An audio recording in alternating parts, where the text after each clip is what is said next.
नमस्कार, मेरा नाम है देवेंद्र और आप सभी को सुनाने जा रहा हूँ अदम गौंडवी की कविता। आइए महसूस करिए ज़िंदगी के ताप को, मैं चमारों की गली तक ले चलूँगा।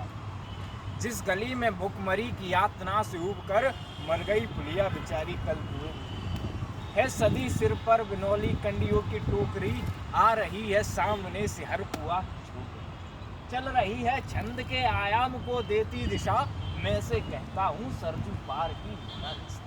कैसी ये भयभीत है नीसी घबराई, लग रही है जैसे कली बेला की कुमलाई हुई। कल को यह बाचाल थी पर आज कैसी मौन है, जानते हो उसकी खामोशी का कारण कौन है? ते यही सावन के दिन हरकू गया था हाट को, सो रही थी बूढ़ी ओसारे में बिछाए घाट को। डूबती सूरज की किरणें खेलती थी रेत से, घास का गट्टर लिए वो आ रही थी चली खोई हुई जज्बात में से, क्या पता कोई भेड़िया है। होनी से बेखबर कृष्णा बेखबर राहों में थी, मोड़ पर भूमि तो देखा अजनबी बाहों में। चीख निकली भी तो होठों में ही घुटकर रह गई, चटपटाई पहले फिर ढीली पड़ी फिर बह गई। दिन तो सरजू के कछारों में था कब का ढल गया, बासना की आग में कौमार उसका जल गया। और उस दिन ये हवेली हंस रही थी मौज में, होश में आई कृष्णा तो थी पिता की गोद में। जुड़ गई भीड़ जिसमें जोर था सैलाब, जो भी था अपनी सुनाने के लिए बेताब। बड़के मंगल ने कहा काका तू कैसे मौन है, पूछ तो बेटी से आखिर वो दरिंदा कौन।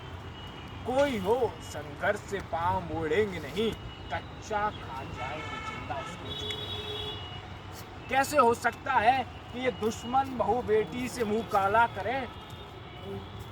कैसे हो सकता है उन्हीं कहे कि हम टाला करें और ये दुश्मन बहू बेटी से मुंह काला करें?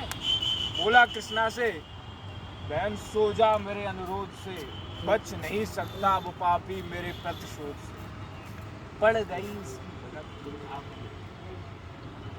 पड़ गई इसकी भनक थी ठाकुरों के कान में, वे इकट्ठे हो गए सरपंच के दालान में।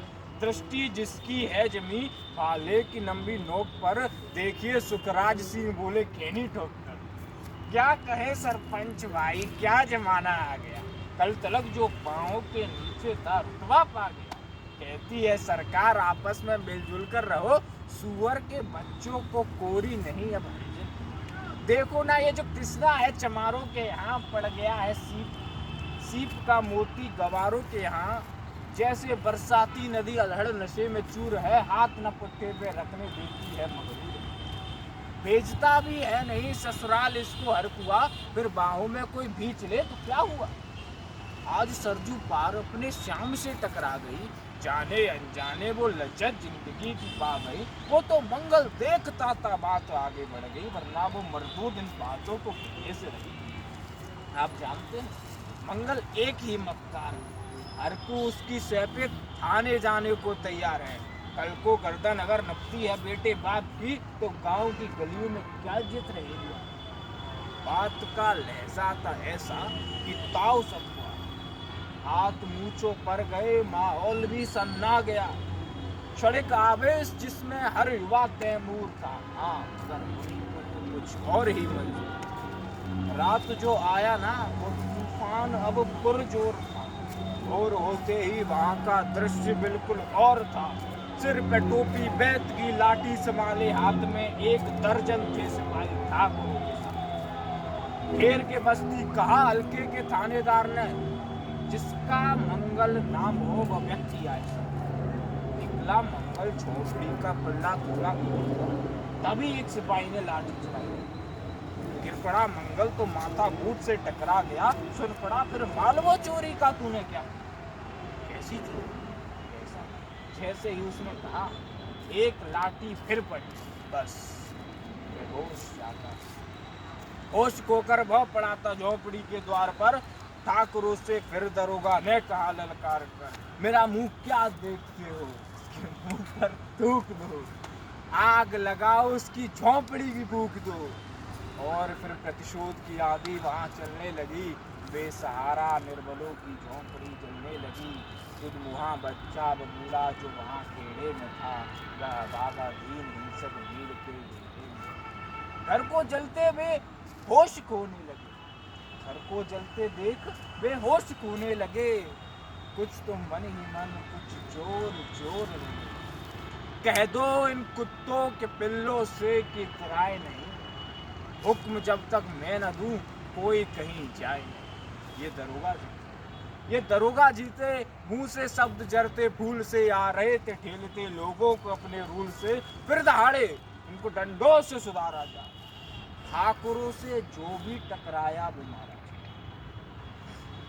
तभी एक सिपाही ने कहा, साइकिल किधर को मोड़ दे, होश में आया नहीं मंगल कहो तो छोड़ दे।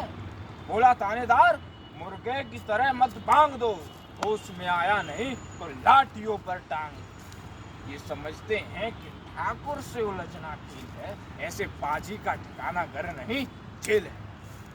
पूछते रहते हैं मुझसे लोग अक्सर इस बात, कैसा है कहिए ना सरजू पार की कृष्णा का हाल। उनकी उत्सुकता को, शहरी नग्नता के ज्वार को, सड़ रहे जनतंत्र के मक्कार पैरोकार को, धर्म संस्कृति और नैतिकता के ठेकेदार को, प्रांत के मंत्रीगणों को और केंद्र की सरकार को मैं निमंत्रण दे रहा हूँ। आए मेरे गांव, तट पे नदियों के घनी अमराइयों की छांव में, गांव जिसमें आज पांचाली उखाड़ी जा रही, या जहां पर अहिंसा की नथ उतारी जा रही है। तरसते कितने ही मंगल लंगोटी के लिए, और बेचती है जिस्म कितनी किस्म रोटी।